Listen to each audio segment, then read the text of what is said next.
In the quiet hum of a bustling city street, where bodies brush against one another like leaves in a restless wind, there exists a subtle unease.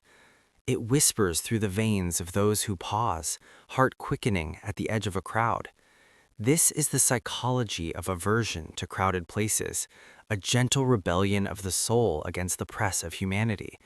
Not mere discomfort, but a profound echo of the human need for space, where the mind can breathe without the weight of others' presence. Imagine standing at a subway platform, the air thick with scents of strangers, and feeling an invisible thread pull you back towards solitude.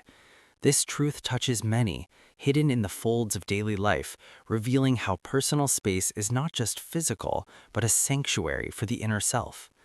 It speaks to the delicate balance between connection and isolation, where the crowd becomes a mirror to unspoken fears.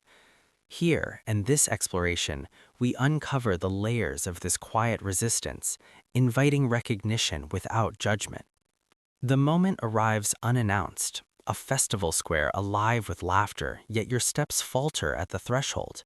The air feels heavier, charged with the energy of too many lives intersecting. This is the emotional dawn, where the body signals its protest through a tightened chest or a fleeting urge to flee. It is the first whisper of awareness that what others embrace as vibrancy stirs a deeper unrest within. Psychologically, this recognition blooms from an innate sensitivity, where the senses overload not from noise alone, but from the erosion of boundaries. You notice how the crowd blurs individuality, turning people into a sea of anonymity, and in that loss, a part of you recoils. It is human, this beginning, a soft acknowledgement that personal space is the invisible armor guarding emotional equilibrium. Without it, the world feels invasive, a gentle storm that disrupts the calm waters of the mind. Tracing back through the corridors of memory, this aversion often takes root in the soil of early experiences.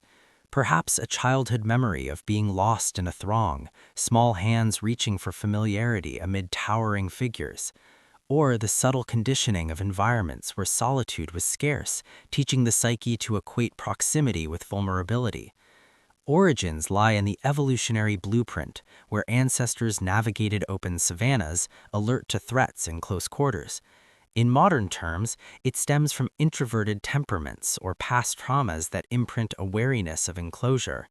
The mind, ever adaptive, learns to associate crowds with a loss of control, planting seeds that grow into habitual retreat. This root cause is not flaw, but a narrative woven from life's quiet lessons, shaping how one perceives the dance of human nearness. It reveals the origins as a tapestry of biology and biography, where personal space becomes a reclaimed territory. Delving into the science, personal space emerges as a psychological construct, quantified by proxemics, the study of how distance influences interaction. Edward Hall's zones delineate intimacy at arm's length, social space beyond. Yet for those averse to crowds, these boundaries expand like ripples in water.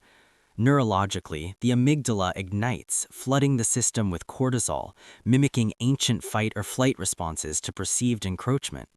Research in environmental psychology shows that high-density settings trigger sensory overload, diminishing cognitive function and heightening anxiety. Studies from urban planners reveal how cultural norms vary, tighter in collectivist societies, wider in individualistic ones. Yet the aversion transcends, rooted in mirror neurons that amplify others' emotions in confined spaces. This insight illuminates the brain's intricate wiring, where space is not void, but a buffer for emotional regulation. It offers a lens of compassion, understanding this as a symphony of synapses seeking harmony amid chaos. Yet within this awareness stirs conflict, a tug-of-war between desire for connection and the pull toward solitude. The mind resists, whispering justifications, perhaps labeling the aversion as weakness or masking it with avoidance that isolates further. This inner strife manifests as guilt in